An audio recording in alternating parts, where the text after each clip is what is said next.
And we are live. Okay. And here we So, go. hello, welcome to the second seminar symposium of sacred space, religion, and cosmic exploration. We're going to vamp for a couple of minutes while people are filtering in. So I want to ask everybody here on the panel, tell us where you're calling in from. I'm Lance Gharavi, and calling in from Phoenix, Arizona. MJ. And I'm Mary Jane Rubenstein, and I am calling in from suddenly sunny central Connecticut. Daniel Capper, where are you coming from? Calling in from Bailey, Colorado. Delightful. And Reverend Walter Kim. Hi, I'm calling in from Charlottesville, Virginia. Rabbi Daniel Ruttenberg, where are you from today? Evanston, Illinois. Still cold. Yeah. And Professor Zara Ayubi, where are you calling in from? You're muted. Naturally. Wouldn't be a Zoom call without that. Without at least someone doing that, and this time it was me. Hanover, New Hampshire, and lots of snow. Yeah, you just got blanketed. Yeah. Oh, you really did. DeAndre Smiles, where are you coming from? I am calling in from Lekwungen, Wasanich, Esquimalt, and Songhees Territory, colonially known as Victoria, BC, Canada, where it is a surprisingly very sunny blue March afternoon. Wonderful, thank you. And Ingrid LaFleur. I'm calling in from the ancestral Anishinaabe lands, and it is also known as Detroit, Michigan. Wonderful. Wonderful. That's great. And thanks to our friends in the chat. This is amazing. Look where everybody's coming from. Tucson, New Orleans, Berkeley, Tempe, Rochester, Sydney, Australia. Awesome. From Hawaii. Terrific. So let's get started here. Welcome to Sacred Space and Cosmic Exploration. This is a project of Arizona State University's Interplanetary Initiative. I'm Lance Gharavi, professor of theater at Arizona State, and associate director of the Interplanetary Initiative. And I'm MJ Rubenstein, professor of religion and of science and society at Wesleyan University. I'm also co-PI of the II's Sacred Space program. So this is the second in our series of public conversations about the intersections of religion and space exploration. We really hope you'll attend the other conversations in this series and help us spread the word by sharing the registration link with your friends, your colleagues, your networks. Now, all of these conversations will be recorded, and we will post them on the project's website. Let me just throw that link in the chat. There we go.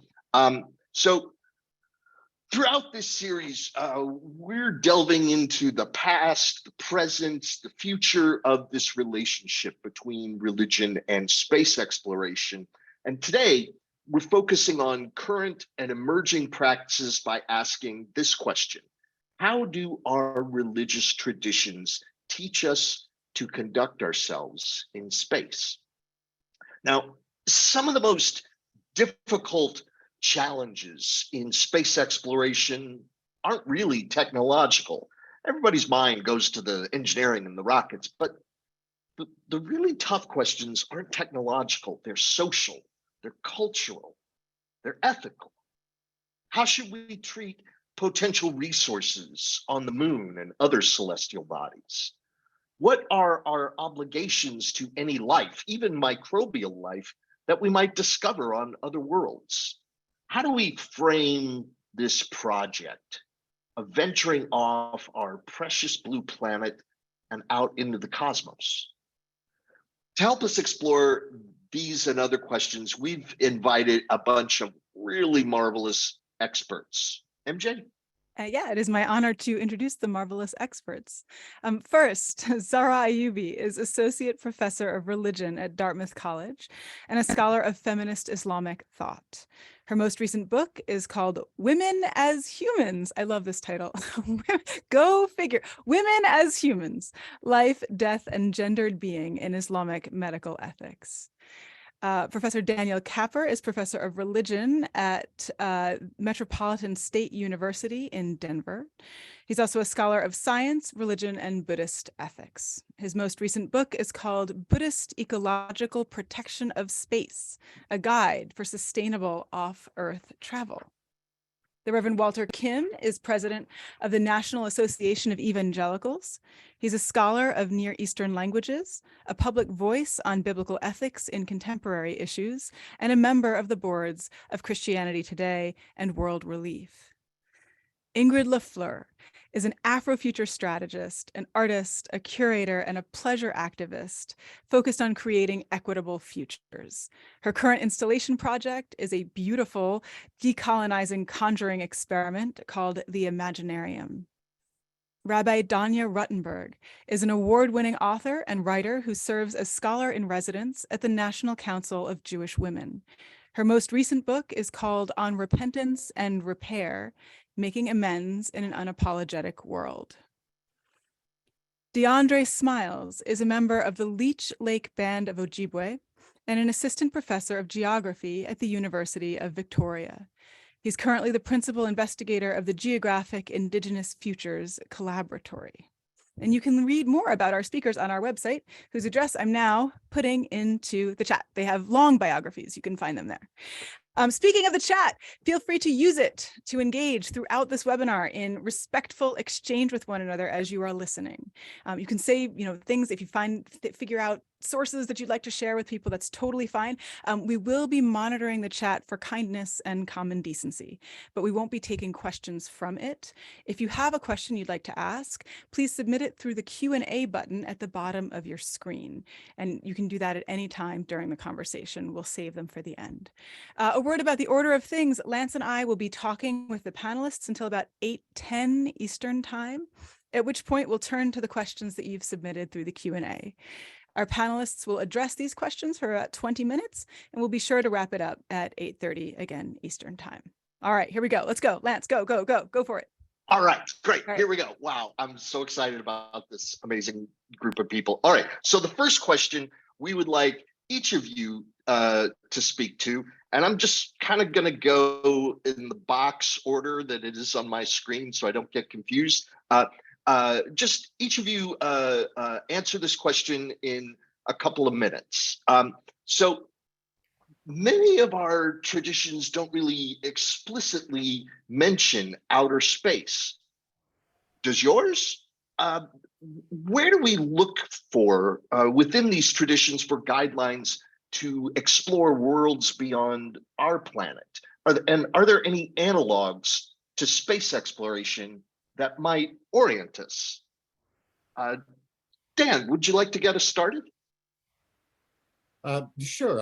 I believe I'm here to speak about the Buddhist tradition, and I will do so quickly, both historically and current day, in terms of this question.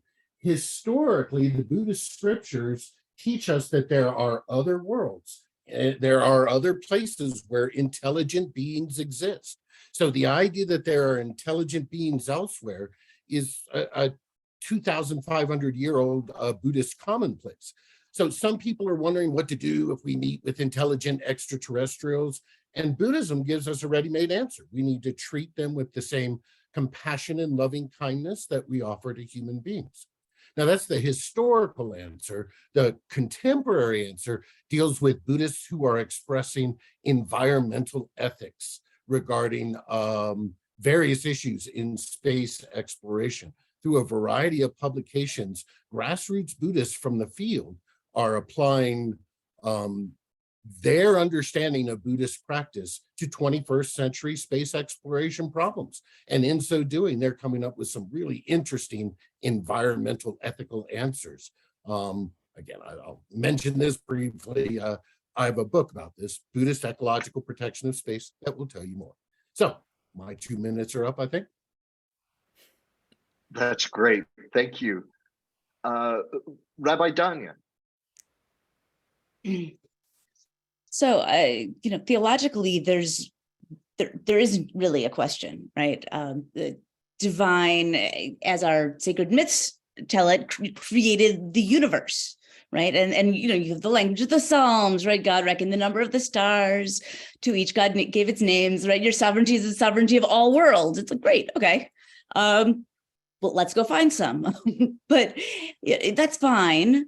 There are many kind of delightful logistical issues to work out in terms of Jewish practice. And Jews have a lot of fun playing the game of, well, how do we measure time and how do we orient and how do we know, well, if we're going through time at this rate, then how do we calculate when Shabbat is? And all of that stuff we have a lot of fun with. And the question of, how a tradition operating on a lunar calendar would engage, right? It's all of those things are fun. But the real questions are deeply ethical, right? How can we continue to be people who take caring for each other as the highest priority and in the center? And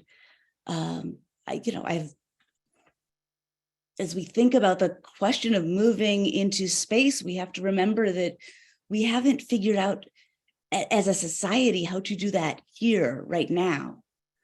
And if we are here right now exploiting one another and creating injustice, then how do we as people with integrity move a society elsewhere without replicating that?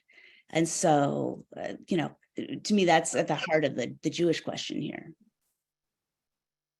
Great, thank you. Ingrid.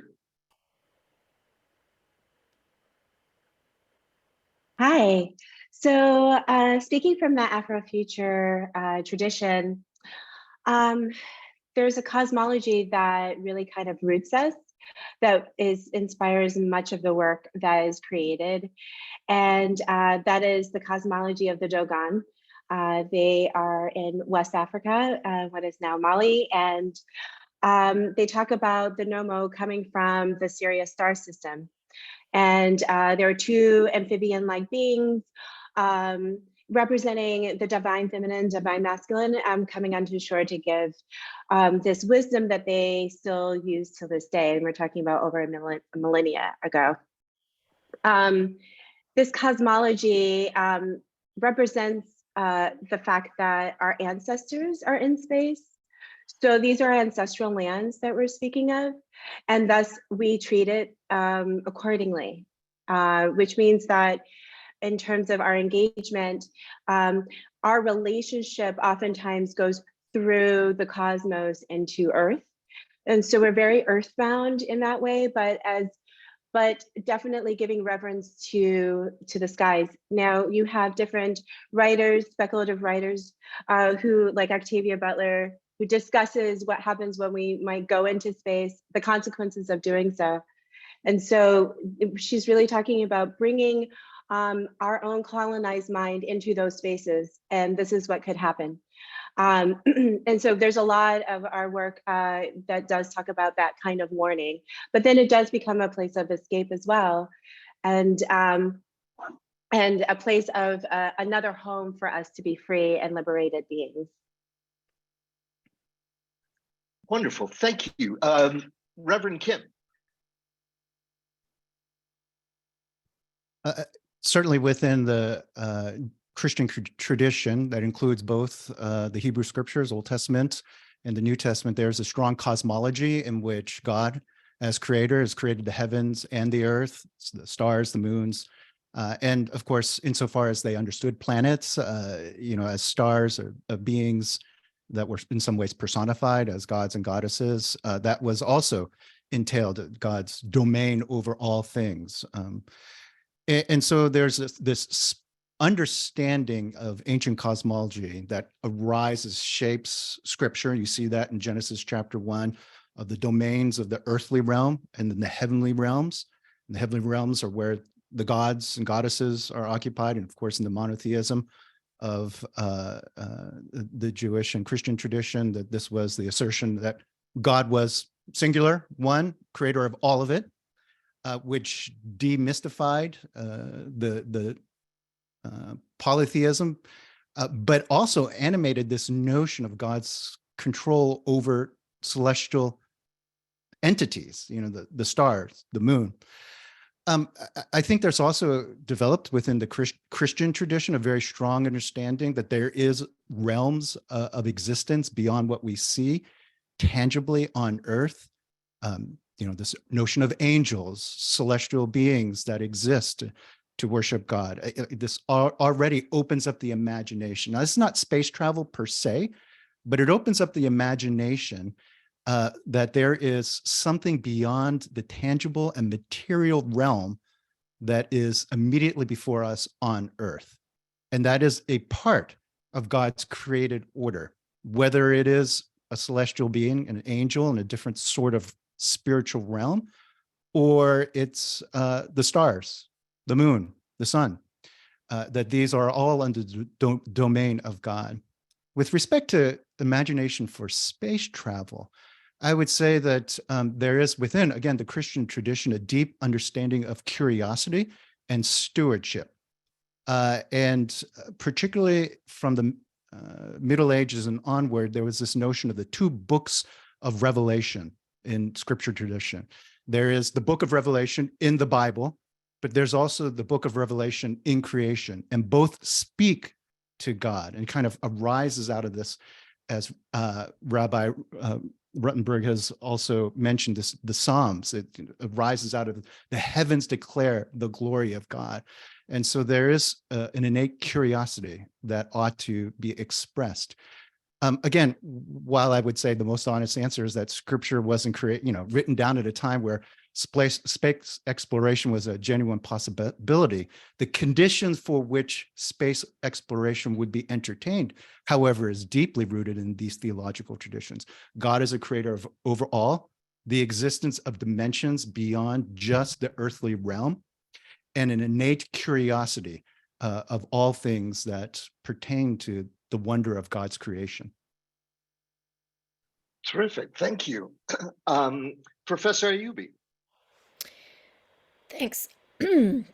So Muslims have had a storied history of studying the stars and planetary bodies for navigation, for reflection, for understanding the Earth itself and its place in our galaxy, in our universe, and what it means, what that might mean to human beings, what implications that might have. And also, for fortune telling and other sorts of things. But all of that sort of comes from encouragement in the Quran, which mentions that God created 7 heavens above us, and Earth is sort of created like one of those heavens, which is often interpreted to mean that Earth is sort of a corresponding type, so it's sort of planet like other planets, perhaps. And there's other verses in the Quran that refer to outer space as signs for humans to reflect on. There are mentions of other worlds, and that God is the creator of all the worlds, and that there are beings scattered across these worlds. And so there's possibilities for what that might mean in terms of life. And then there's also encouragement or verses that people interpret to mean encouragement to explore space. There's a particular verse I'm thinking of, which addresses the creation of the jinn and the creation of human beings, saying, "Oh, assembly of jinn and humans, if you can pass beyond the zones of the heavens and earth, then pass." And some people see that as a challenge to human beings that, you really can't pass. And others see it as encouragement that yes, let's pass, and go with gusto. So some people see that as space, as a permissibility of space travel, encouragement of space travel. And like Rabbi Daniel was mentioning, there's obviously religious scholars who have a lot of fun with thinking about what rituals in space might look like, direction of Mecca, how to pray physically, how to observe the fast, and so on and so forth. But there are other, ethical implications as well, and some of that is starting to come to the fore. So in 2007, I believe it was, there was a physician named Dr. Sheikh Muzaffar Shukur, who Malaysian physician who was going into outer space to conduct experiments during the month of Ramadan. And in addition to all the ritual, he wanted to be observant, and in addition to all the rituals that he wanted to observe, there was an assembly of the Malaysian government assembled a group of 150 ulama, who are religious scholars, and as well as astronauts and other people, to come up with sort of guidelines for future space travel for Muslims, and they just sort of have scratched the surface as to some of the issues that might come into play.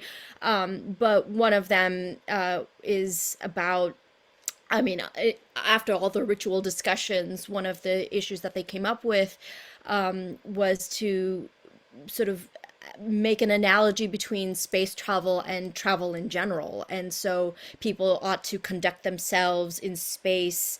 They came to this conclusion that people ought to conduct themselves in space as they conduct travel on Earth. So a Muslim, they argued that a Muslim astronaut needs to observe the travel ethics, which is to maintain their relationship with God, to observe peace with other beings. So potentially that might mean beings out there or one's fellow travelers. Also to measure, and the third one is interesting, maintain sustainability of the space environment, which is sort of similar to what one is required to do when they travel on Earth, is to maintain the integrity and the sustainability of the place where one travels. And so what does that actually mean, of course, is something that people will want to reflect on, and will be coming in with very wildly different ideas as far as what will be driving their notion of Islamic ethics moving forward. That's terrific. Thank you. Professor Smiles. Thank you so much. Well, I want to preface this because I've already seen some questions in the Q&A. I need to preface that I don't speak for all Indigenous peoples. I feel even slightly uncomfortable speaking for my own nation or my own community, but I can at least talk a little bit about how we view engagement with the stars. It actually centers in our creation story about how humans came to be in Ojibwe. Oral history is about how we came down from the stars, that essentially we descended from them, and so we view the stars and we view the cosmos almost as relatives in a way, that they're our kin, and that we have obligations and a responsibility to respect them and be in good relation with them. Something that I have a piece that will be coming out at some point in the near future in the Routledge Handbook of Outer Space about Ojibwe conceptions of outer space and how this connects with kind of current worldviews related to space exploration. And in there, I kind of use a fictional story of a hypothetical Ojibwe space program, and how we kind of approach space exploration and engaging with the stars. And I think it runs counter to a lot of Western conceptions of this as the cosmos as something to be conquered and as a final frontier to be tamed and occupied and to bent to the will of capitalism and of a colonialism and its offshoot settler colonialism. But rather, our worldview is more that this is almost like a family member in a way, right? This is somebody that we're in deep obligation and responsibility to, and that you wouldn't try to extract from your relative, right? Or at least most people would think that that's not a decent thing to do. We view kind of engaging with the stars in the same way, and that there's a lot of stories tied up in the stars and kind of held in the stars about why it is that certain things happen, and how it is that we are to be living in relation on Earth and with everything around us. A lot of stories surrounding it. people far more well-versed than I tell a lot of these stories about star knowledge and things like that. I mean, I think about Michael Wasegejik Price and other folks from up in my neck of the woods up in Minnesota that in the Great Lakes that have told these stories for a long time and have kept these kind of traditions alive. And so that's how I really think about how we think about outer space and kind of our conceptions in the traditions surrounding it, is that it's not just a tradition, it's not just a story, it's an obligation, it's a familial relationship between us and the cosmos. Thank you so much, Professor Smiles. This is starting to take us off, because part of what we're trying to get at in this conversation is the sort of unearthing of all sorts of stories and approaches, so that we can find different ways to approach travel beyond the earth, but also travel on the earth, right? Also stewardship of the earth and of other people. So toward these ends, we're hoping to get really concrete about what we are supposed to do and not do in outer space. Contemporary space exploration tends to be shaped by a number of interests, some of them sort of cohesive with one another, some of them at odds with one another. We think that the big four, we're borrowing some of this from former chief historian of NASA, Roger Lanius. The four big ones right now tend to be: one, the pursuit of scientific understanding, right? We go to space to do science. Two, the enhancement of technological capacity, right? If we go to space, we'll come up with better devices to do more amazing things, compound medications. Three, the promise of economic growth. And four, the advancement of national and military power. So understanding, technology, economy, and politics and militarism. Which of these would your tradition consider to be most important? Are there any that your tradition might require or forbid? Are there any other interests that your tradition would wish to promote with respect to outer space? And we're going to start, I'm actually going to go backwards through. So let's start with Ingrid LaFleur, please. Oh my, I feel like that's like a trick question. Isn't it the worst? It's just so bad. We definitely will not advance the nation state. So that's a good one. We could start there. Technological advancements, I could see being open to that. I have some people here like, no. So because it's like, it feels like a little extractive. It depends on what we're doing, right? It depends on what we're doing and how we're doing it. Economic advancement, I don't know. Wow, gosh, this is like a really hard one. I don't think that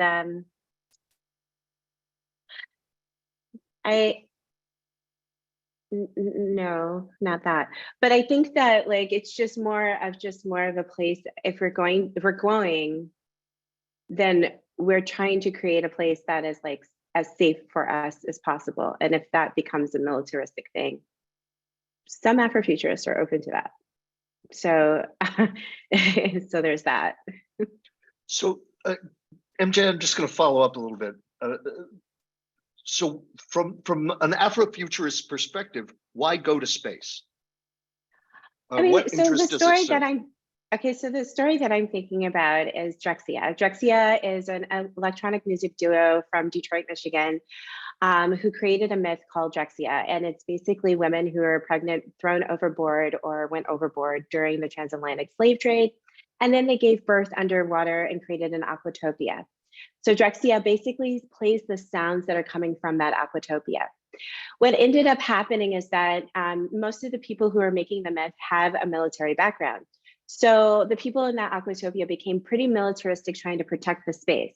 As you all know, we're polluting the oceans. So that became affecting that aquatopia to the point that they ended up going to colonize a planet in the stars. So so it becomes that kind of protect yourself, not just racially. I think that might be a misunderstanding since we're talking about Afrofuturism. We're talking about just humans and bad behavior. So that in that sense, that's what I was thinking in terms of the militaristic, like trying to protect your community from other forces, more so that's why you would go to these ancestral lands. And our godfather Sun Ra, the jazz musician, already told us to go to Saturn. But honestly, what he was really saying was to actually go within and to like free yourself. But Saturn was a place of a symbol of freedom as well. And so that's why it's like, it's kind of, we don't want to be part of the economic system. We don't want to be part of the nation state. We don't want to yeah.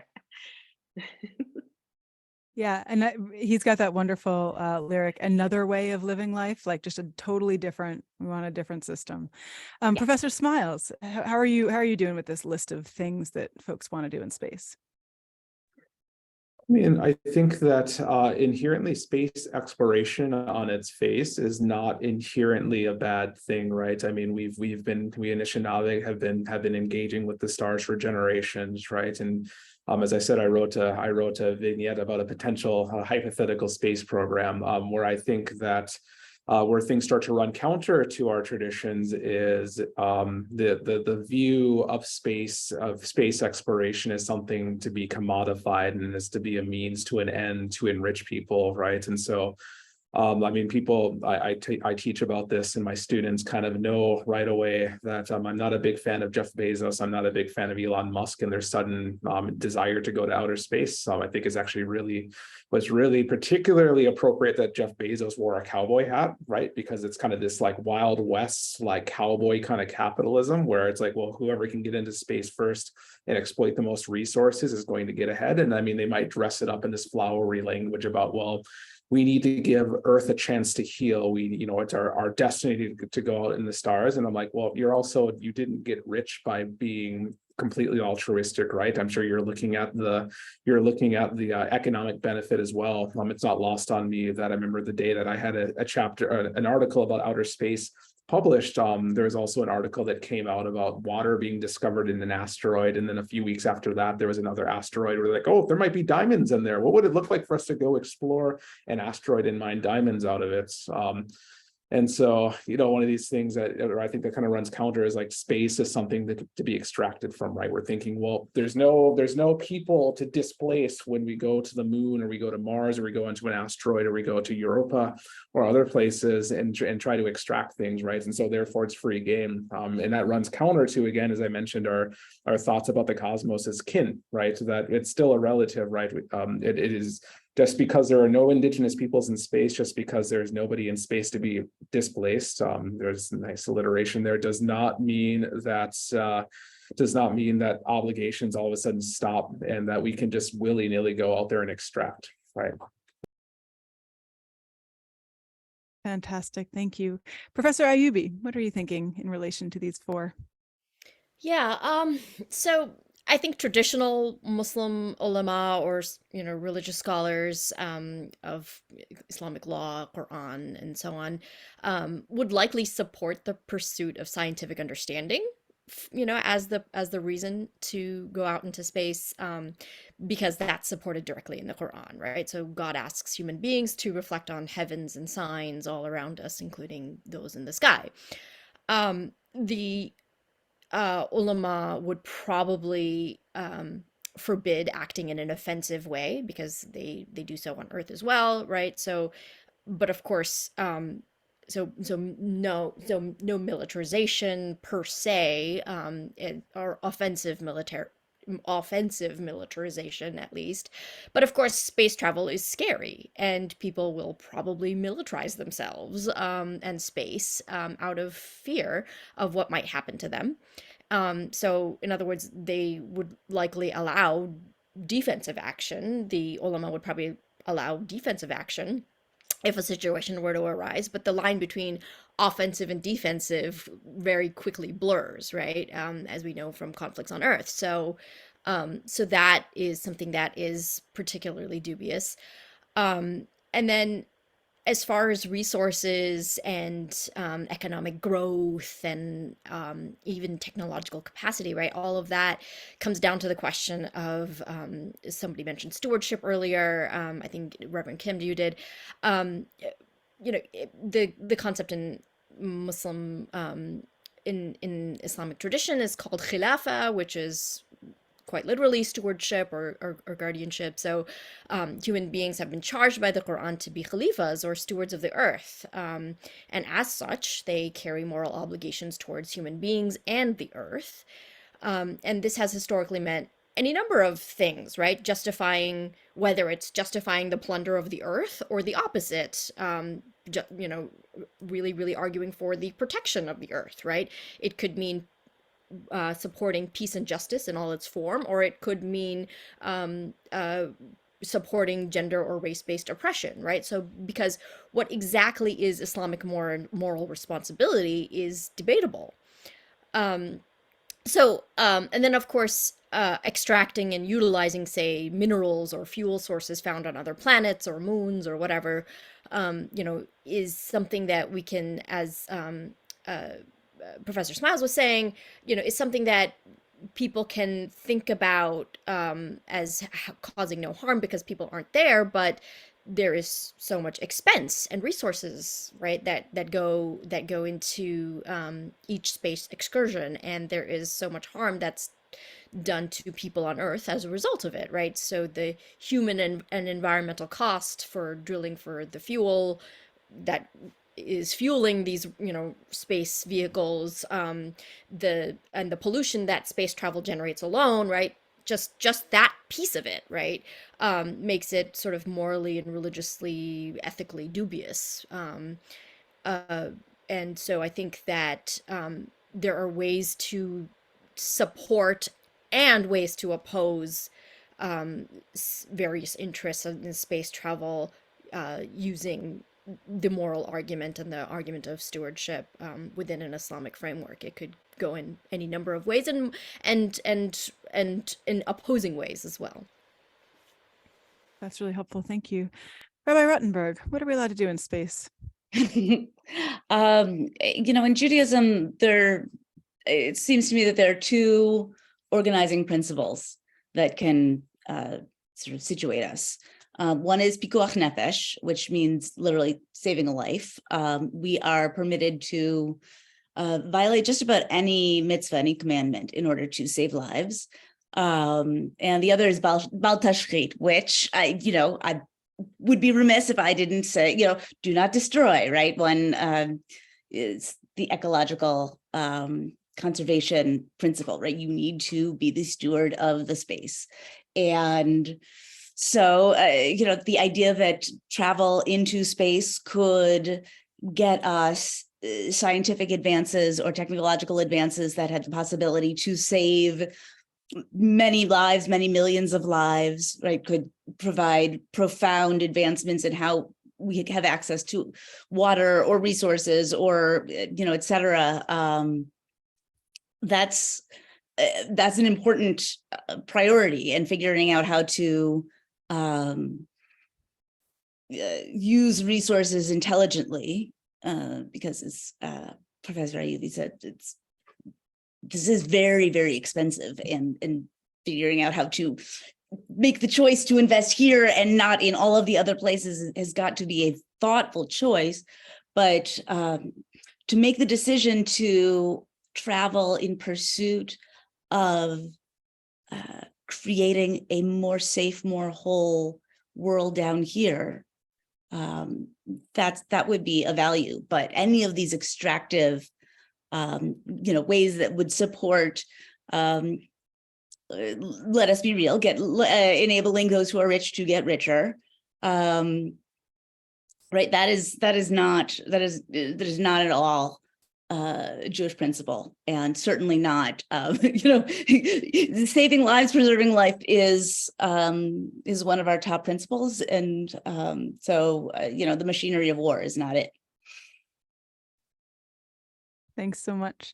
Reverend Kim. Thank you. It's a complicated question, right? You've given us a multiple choice of possible motivations, and the question of space exploration itself is actually a nested question, right? It's something that space exploration, even as it resides in a department, whether it's NASA or whatever, is connected to other departments of government, other interests. And so oftentimes space exploration is not simply an isolated phenomenon that can be pursued and therefore only thought about with respect to itself, right? It's connected to all sorts of economic factors and interests in society, so, which makes it incredibly complicated. But let me lay out what I would think be a driving principle that matches this first one of scientific understanding, but once again, puts it in what we call a doxological context. In other words, a context of worship. So Copernicus himself said that it was his loving duty to seek the truth in all things, insofar as God granted humans to reason. And so there's this deep sense in which the pursuit of scientific understanding was not simply a humanist endeavor. In other words, not simply the advancement of the human mind, human reason, but the human reason was actually subservient or put into the service of the worship of God, understanding the world that God has created better. So I would definitely say one undergirding principle that would drive all of this is what drove a number of the great astronomers, and that is a desire to understand the world that God has created in order to worship that God with greater beauty. I'm struck by the modern day Copernicus in some ways within the evangelical tradition. Jennifer Weissman is currently the special projects director of the Hubble telescope. So the person in charge of scientifically of driving the Hubble program, and the exploration and understanding of space is central to that work. She's given a number of talks in conjunction with the work of the National Association of Evangelicals, kind of advocating for this strong sense of faith and science being converging on this understanding of the beauty of the cosmos, ultimately to point to the beauty of the creator. So a theology of curiosity and creativity would undergird this.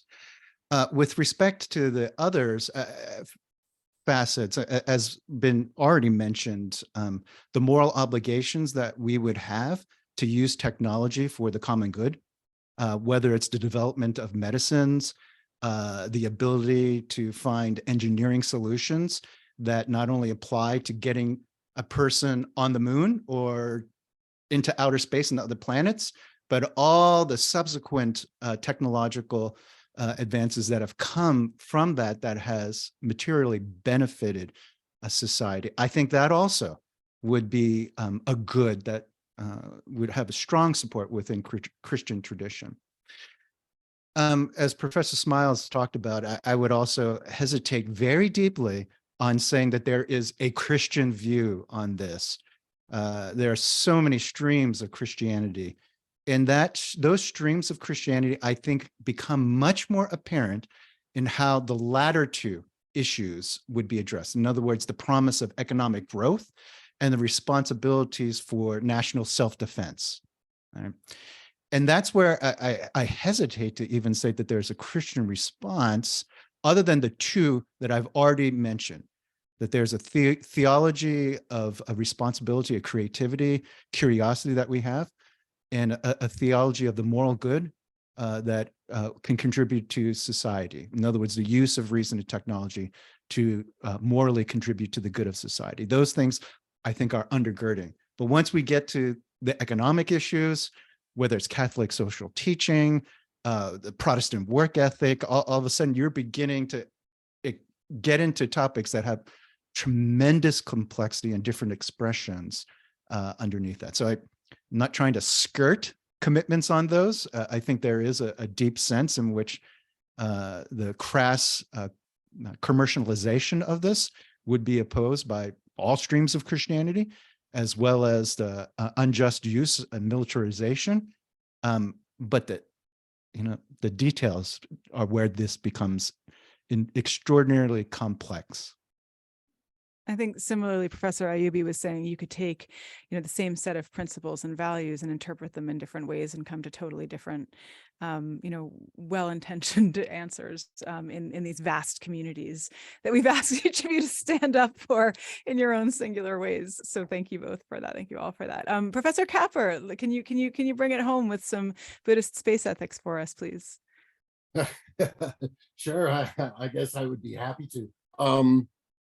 Buddhism, as a general principle, wants to eliminate human suffering and support human flourishing. So when we're talking about benefits to humans, Buddhism is almost always a fan of such things. And so first, turning to science in space, a sample of American Buddhists, a balanced sample from across all three major schools of Buddhism, have already weighed in 2-to-1. They said that if we find living microbes on Mars and we need to kill a few to do some scientific study, that's okay with them. 2-to-1, Buddhists from the field said that. In terms of economic expansion, Buddhists from the field were not opposed to that because that benefits human beings.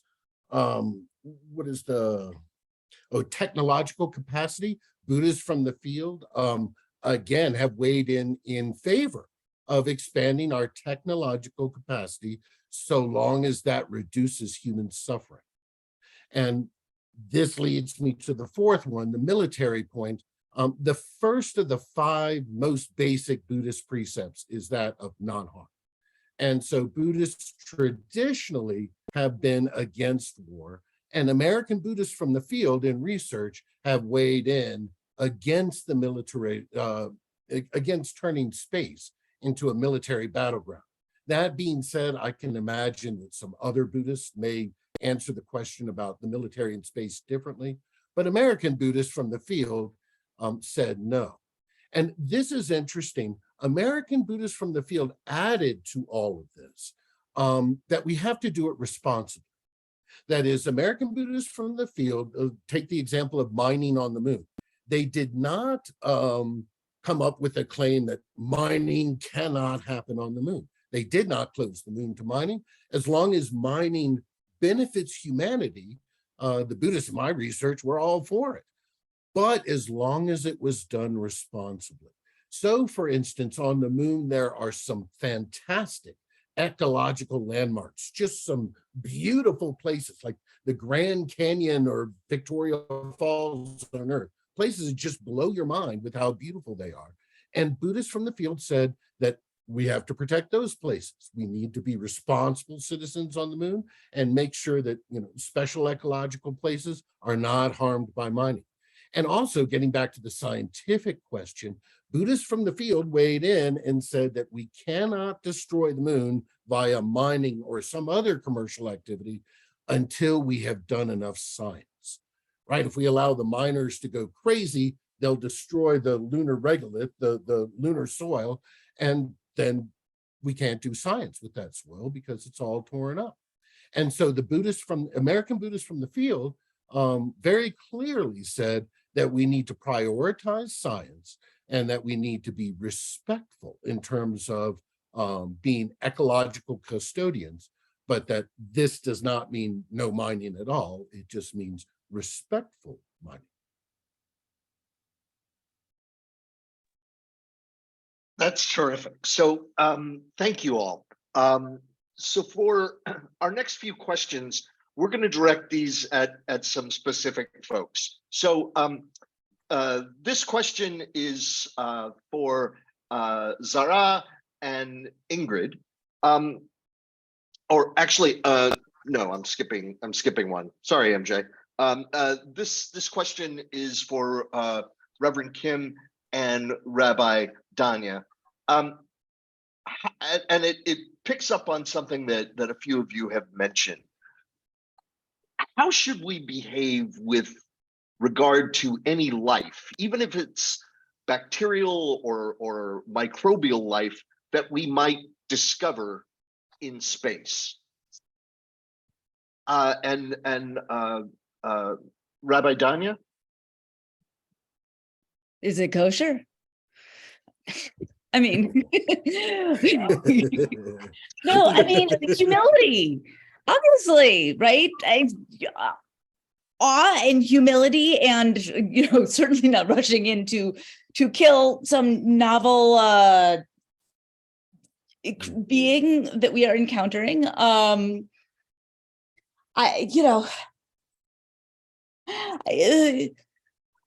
again, like we have not learned how to treat beings of any kind down here.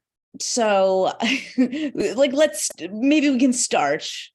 But if you want any scriptural context, that you shall not oppress the stranger is the thing that the Torah reminds us more than any other commandment. 36 times in the Torah, we are told to care for the ger, which is in English translated as stranger, as non-citizen, or alien. So you shall not, mistreat the alien. And I don't know. I don't know in terms of like immediate next steps. I don't think cuddle it and take it home. I would imagine, again, the humility and leaving the ecosystem as it is probably, and this is the rabbi, not scientist part of me, is like, I don't know what to do. But we have the hubris and the colonialism we've already learned, God willing, the disastrous outcomes of this. Maybe we can try something different. Great. Thank you, Reverend Kim. So coming back to the initial point of this kind of theology of curiosity, so that I had mentioned earlier, that would be a guiding principle of just the curiosity of understanding the world, the universe, and the encounter of other forms of life would entail that fundamental curiosity. But I think there's also a realism that perhaps the rabbi is getting at, of this notion of not doing harm and having a predisposition to defend the vulnerable that she's spoken compellingly about. I'm reminded of a comment that C.S. Lewis, who may be most known for the Chronicles of Narnia series and other books that he's written, but was a devout Christian. At the end of his life, he was asked about space exploration, actually, given his own interest in having written the celebrated Chronicles of Narnia series and having written a space trilogy. That was another very well-known aspect of his writing. So toward the end of his life, he was asked about it. And as one might expect, given his own theology of curiosity, he was all for space exploration.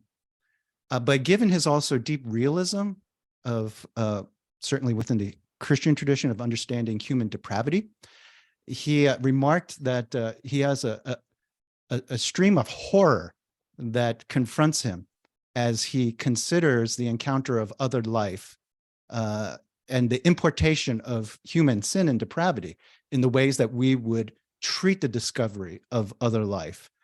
And his comment was an exhortation that this would be wonderful to have space exploration, except the fact that we are the ones that are doing it. Humans are the ones that are doing it, and that we are going to export perhaps all the harms that we have already inflicted on one another, which didn't lead to the, therefore we shouldn't do this. It actually led to the kind of moral imperative of let's get our act together as humans and make sure the encounter with other life, whether it's microbial or sentient in some form, represents a posture of moral responsibility.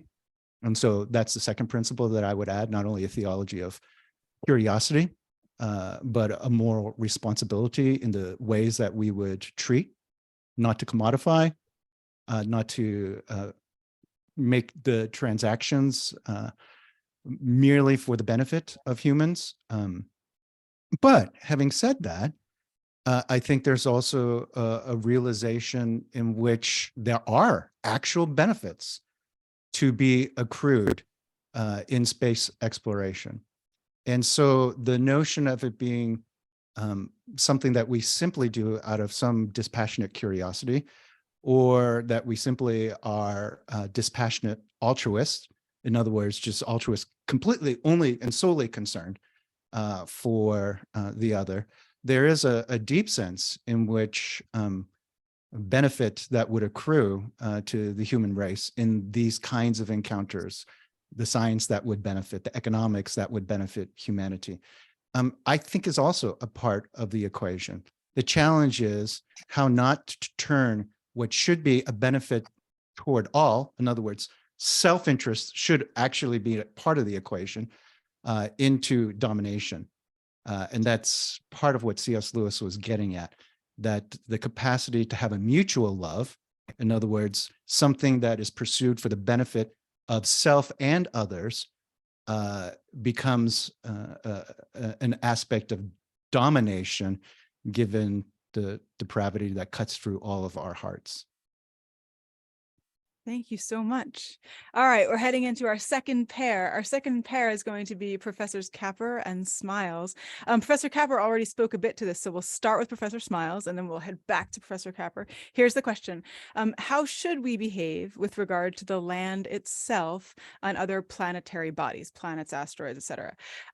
Is such land important in its own right, or is it important as a means toward human flourishing in space? And how do we think about these two?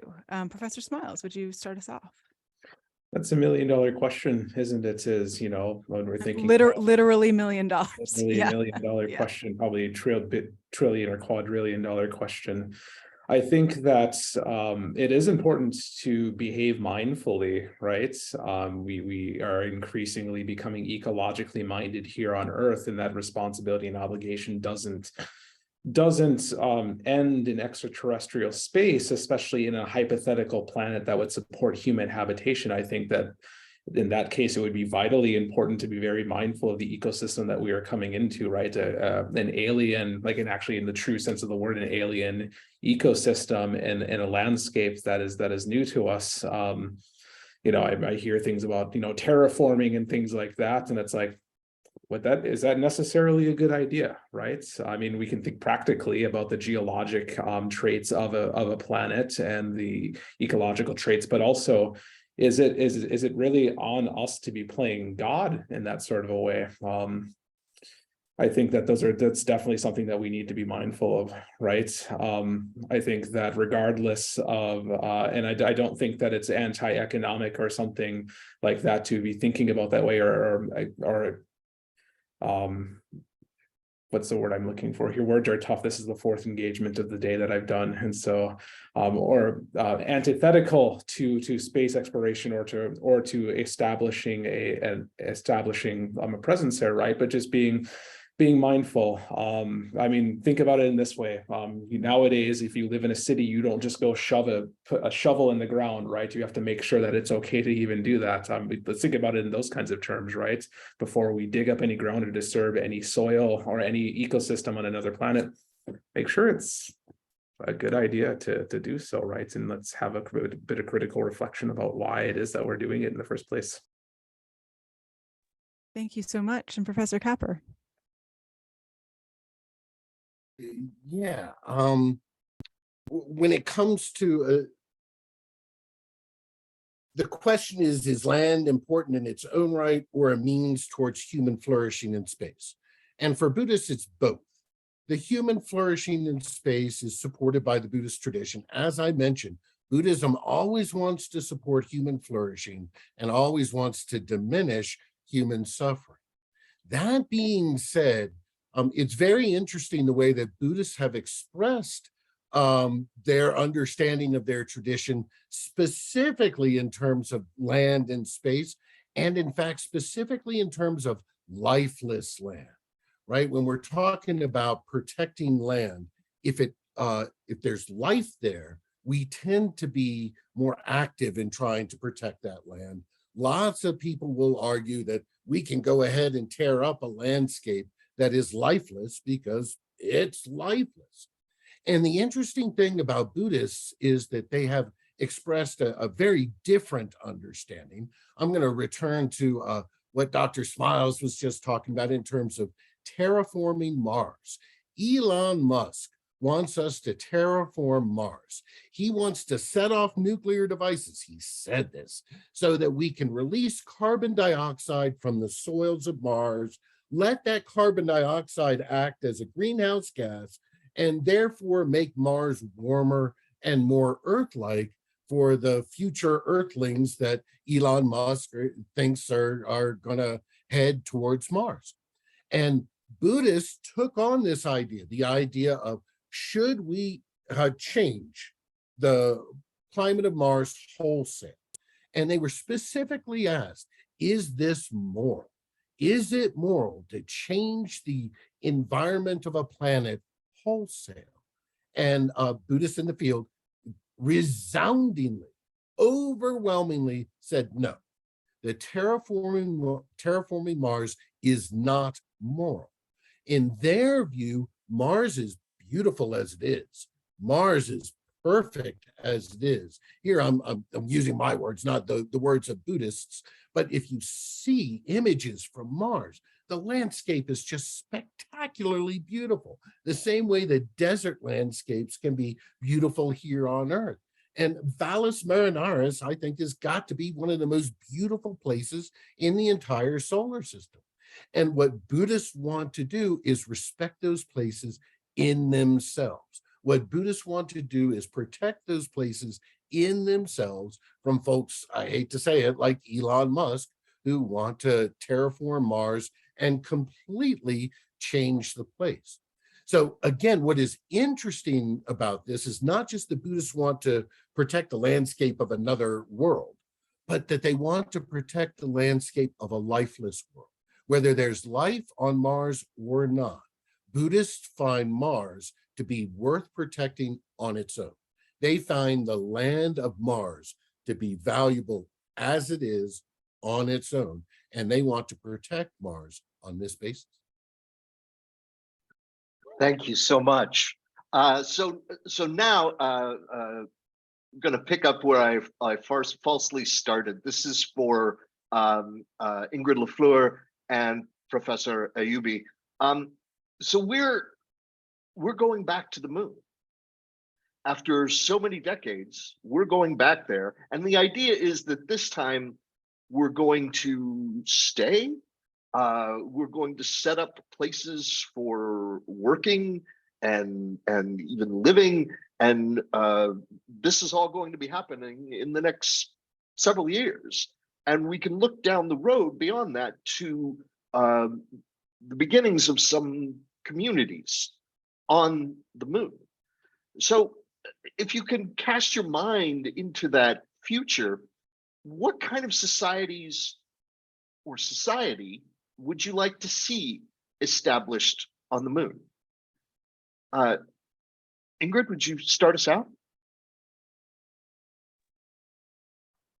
Okay, that's a really good question. I think first,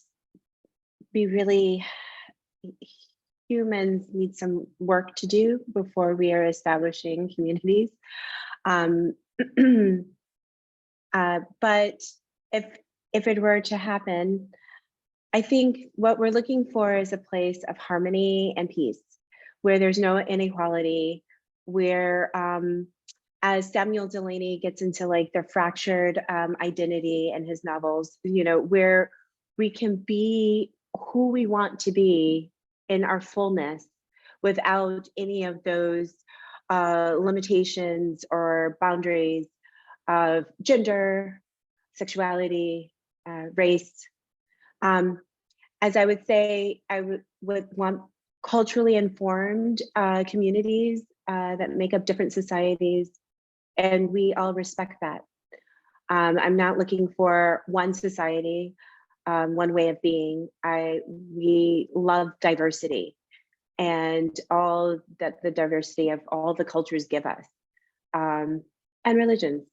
And so I think that it's really important to just really kind of embrace that as a foundation, where humans are able to like be in harmony with each other, which will help to be in harmony with the moon and that landscape, all the cosmic, elements that make up around the moon, so that you will be closer to. So that I think that's what we're looking for. And again, seeing this space as ancestral land. So not just coming back to after, in our colonial era go traveling to the moon. We've been traveling. So if we definitely want the society to be founded on that idea that we are part of ancestral lands, and we make sure that we're always in awe and in reverence as we're moving through those lands. Great, thank you. Zara? So, a lot of this comes down to what you're calling this moon society. You said you called it moon society, moon colony. There would be settlers on the people who would be settling moon, so therefore there would be settlers. Right? Community. Right. And that or community, right, is an interesting way of thinking about it too. I mean, any human life on the moon, right, or moon colony would require air, water, food, fuel, all of which we would have to bring from Earth. And the amount of exploitation required or the amount of deprivation required of people on Earth from these resources for supporting the few colonizers of the moon is problematic from an Islamic principle of supporting life. Depriving someone of those resources is problematic, and so in and of itself, that's, just from the get-go, that's a problem. I also imagine that changing the mass of the moon will affect the Earth in ways that we don't know. And that has a lot of implications in terms of time and measuring time, and as we measure time with the moon, often. And so there are those implications. But I mean, as someone who studies Islam from a feminist philosophy perspective, I have to say that colonization, or let's face it, also militarization of the moon, which, any human society that would accompany human society, militarization would accompany human society on the moon, or anywhere else in outer space for that matter, right, is a continuation of exploitative patriarchal philosophy of Earth. And while I take feminist philosophical approaches to Islam, so many people don't. And so continuing a patriarchal philosophy of Islam on the moon.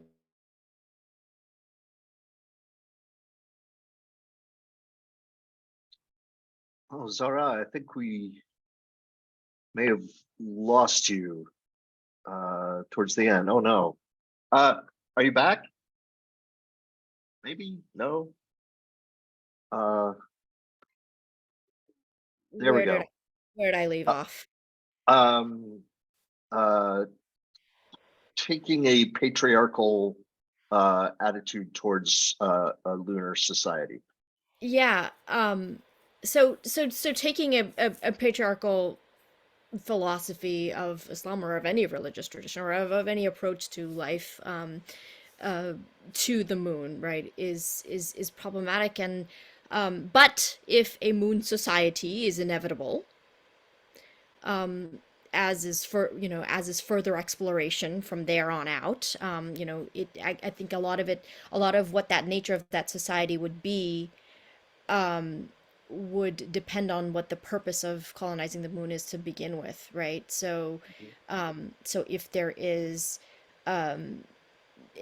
if it is a point of further exploration, then let there be reparations to those who are exploited on Earth, for the mission to launch a space community on the Earth, or I mean on the moon, or elsewhere, and let the benefits of such a colony be distributed. But that's sort of a question of now what, right? If such a society were to be established, and and how would that harm that would be caused by such a society be mitigated, and what would be the ways to mitigate the harms that would be done. Sorry, I cut out. I hope you got all of what I was saying, but not sure. But anyway. You came back. You came back. That was terrific. So we're hoping to have enough time for our Q&A. So I think we're now on to what we have called the lightning round. But I'm thinking, Lance, what do you think? Should we just do one of our lightning round questions so we have enough time for Q&A? Yeah. Yeah. Which one of these? I was thinking like maybe number 3. B? Number Oh, 3? B? Oh, Yeah, it's a 3. Yeah, 3 is a kind of big one. It's a nice one. Okay. Wait till you hear 3. 3 is excited. Okay. All right, everybody. Here's how it's going to go.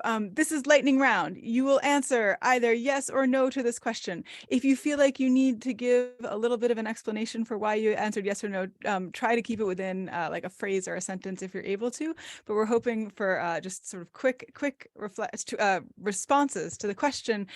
If you could be assured you'd get there safely, would you want to live somewhere off Earth? Professor Capper, go for it. I would like to build a summer home on Olympus Mons on Mars. Oh, hey, that's lovely. Reverend Kim. That was my exact answer. Vacation home, but not specified location.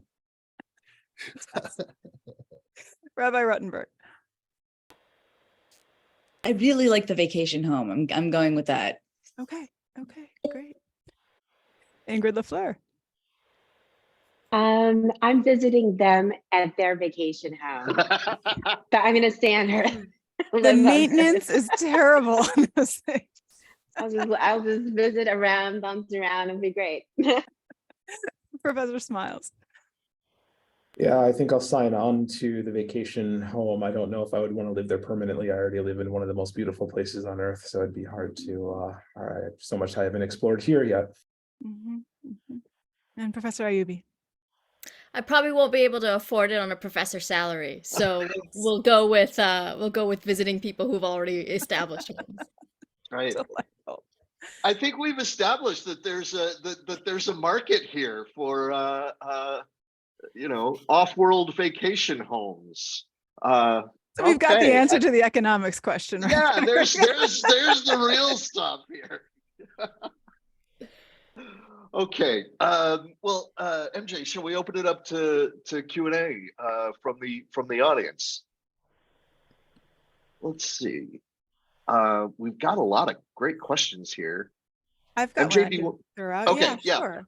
Pull one out. So we've got a question from a participant, Deanna Weibel, who says, astronaut Edgar Mitchell wanted to take politicians to the moon to look at the Earth, and Frank White's work on the overview effect has emphasized the ecological mindset that often results from seeing the Earth from space. Do the panelists think that bringing humans into space could, by itself, make people into more ethical individuals by driving home just how vulnerable we are and how we're all in the same boat, right? The Carl Sagan sort of pale blue dot idea. Let's start. Great question. Yeah. Does anybody have any strong feelings on this? Are there, Rabbi Ruttenberg, go for it, please. Elon Musk, Jeff Bezos. I'm not convinced. Oh, because they have both. My strong suspicion is you go up with what you go down with what you came up with. Ingrid LaFleur, do you have a similar sense there?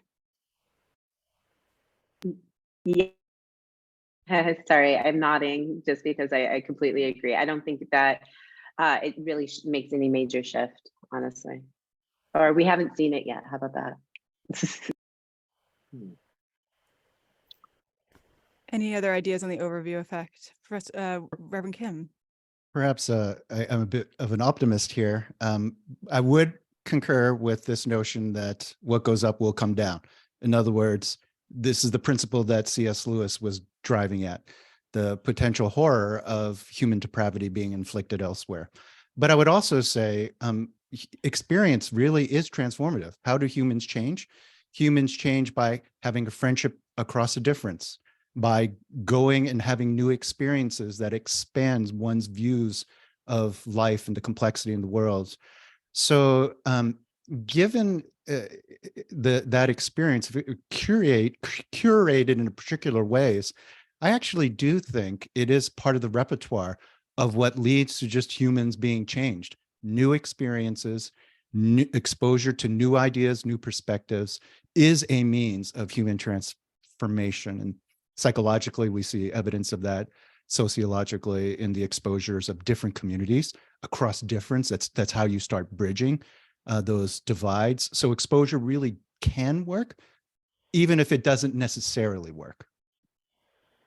Thanks. And Lance, as you're preparing another question, I'll just say quickly, if folks haven't yet heard the trek that Captain James T. Kirk took up on one of Jeff Bezos's rockets, William Shatner came back and he was like, listen, I was expecting the overview effect. Like I was expecting to look back and be like, oh my gosh, our Earth, it's so beautiful. Why are we all fighting? Right. The way that we're supposed to when we look back at Earth.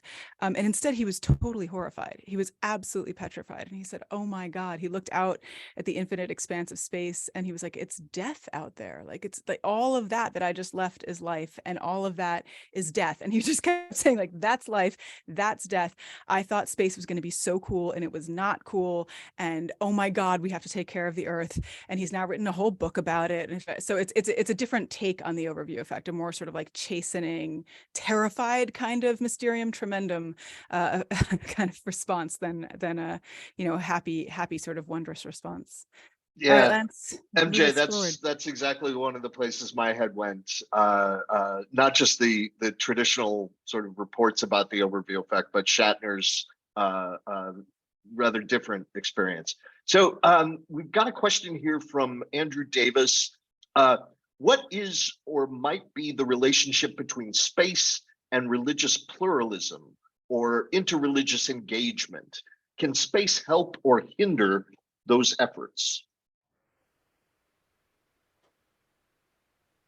I mean, there was this moment, right? I mean, the speech that was going on in the background, right, at the first moon landing. Oh, for a moment, humanity is all united in business, and I think that sure, we are all united in the fact that space will all kill us in the same way, or we will all have to try to bring the same types of resources out there in order to support our own lives, because we need air, water, and food and fuel and so on and so forth, right? But if that's a unifying factor, our humanity, if that is indeed the unifying factor, right, then then space can be an interesting tool to think with in terms of reflecting back on Earth and what perhaps is something that is unifying us in terms of our humanness, but not necessarily, but it would then be a tool to think with, to think through ethical dilemmas and issues that we confront on Earth. Space is a great tool to think through those things, right? To think with, but in terms of actually going out there, I mean, there are clearly possible militarization potentialities out there that really just might preclude any kind of unity discussion in terms of like a practical going out there action. But again, if you use space, the possibility of space exploration and space settlement as a tool to think with the ethics, earthly ethics, then sure, there's possibility for inter and intra-religious discussions to take place. Great. MJ, you got one? Got one, sure. So there's one person in the Q&A and one person in the chat, both of whom are talking about perhaps the waning influence that religion might have on space exploration in the coming years, right? A sort of some advocates of the secularization hypothesis that we're all becoming less religious. Do you think this is the case? Do you think that religion is going to continue to be a factor as we grow increasingly technological, or is it going to shift, or is it going to somehow go away? What are your, how would you react to this question? Professor Smiles, do you have a question? Do you have a response to this? Would you mind repeating the question? So I happen to sit in a building that is made out of concrete because BC and seismic risk, and so sometimes the internet can just repeat that one more time. Yeah, absolutely. The question is, will the influence of religion begin to diminish in outer space as, you know, as we grow more technologically sophisticated, et cetera, more secular? Are we growing more secular? That's the question. I don't know that we necessarily are. I mean, I think that, you know, I think there's like this feeling, right, of like a Star Trek future where we've moved past religion and moved past poverty and all of these things, like, you know, and obviously I'd love a society where we've moved past money and poverty and bigotry and racism and things. But religion, I think that that's like an intrinsic human need to believe in something, right? I mean, I'm a fairly religious person myself. I go down and I pray every morning next to the water. And I think there's a number of religious people here. I mean, I think we all would agree that I think, especially in the times now, I think people are starting to turn back towards this, you know, towards like wanting to, you know, be able to put their faith in something and to be able to kind of almost lay down their burdens on something. I think there's something very comforting about that. And so, no, I don't know that we will become less religious. If anything, I wonder if we might even become more inspired, right? And think about, you know, things like intelligent design and things like that might be more prevalent. Yeah. Any other responses to this one? I think this is Professor Rabbi Ruttenberg, please. I mean, I agree. First of all, that there's, you know, there are all sorts of ways that the human impulse towards the why question, not just the what, it will continue to be always present, and that space will open up new theological questions and possibilities. But also, you know, our Supreme Court justices were praying with lobbyists, and Ron DeSantis signed a anti-abortion bill in a church. And, you know, besides all of the like very wonderful inclusive ways that we are in this panel thinking and talking about religion is very, very much present in our culture. And if we are operating on the premise that what's going on down here is going to come up with us, we have to be attuned to the fact that just as other kinds of social inequality are at risk of coming up with us if we're not careful, theocracy also may as well. And, you know, certainly fundamentalism is rearing its head all over the places, all over the world. It's not just here, but you know, I think there is both the potential for rich, beautiful religious expansion, and, you know, maybe there's a sense of like, you know, we can kind of get away from oppressive forces. That would be wonderful, a little, you know, space, literally. But I think we need to be attuned to the other thing too. Ingrid LaFleur, I wonder if you tell us a little bit about how it is that outer space seems not so much to sort of shut down spirituality as kind of open it up, it seems, in parts of your world, sort of like feed new spiritual visions, right? Rather than evolving from it, right? Evolving somehow into it. I think that it's so expansive, and it just, it feels like a place that's really freeing. Also, on a metaphysical level, when you're thinking about cosmic being having a human experience, that does resonate very much within a lot of Afrofuturists.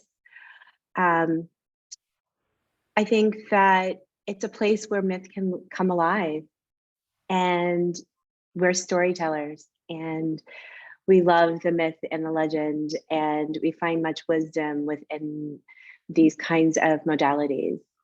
I actually was writing down when I heard theocracy, Sun Ra was creating a mythocracy. And yeah, so, you know, and my research goes deeper and deeper into Afrofuturism in practice, I think about, you know, how spiritual technology becomes the base, but our spiritual technology is very metaphysical, and therefore it really wants us and invites us to create a deeper spiritual relationship with the earth and the cosmos through the ancient past, and how their perspective of the cosmos and how much it informed our daily lives, right? We want to come back to that. So this Afrofuturism is really about like reclaiming those paths, and thus helping to repair any trauma that we've experienced, so that we're healing as we're moving forward and creating these new futures. And so space kind of it hasn't been colonized enough in our imagination. So we feel that we can be as free as possible in that place. And especially, you know, through science fiction and fantasy and magical realism, it comes alive in different ways, right? And it has its own spiritual energy that we like to pull upon. Yeah. That's great. I think that might be a really, really great place to wrap up for today. So I want to just that's it for our second session of Sacred Space. I want to really thank our distinguished guests, Zara Ayubi, Daniel Capper, Reverend Walter Kim, Ingrid LaFleur, Rabbi Daniel Ruttenberg, and DeAndre Smiles. And most especially, our sincere thanks to all of you for joining us. We hope you'll attend our next session next week, March 23rd.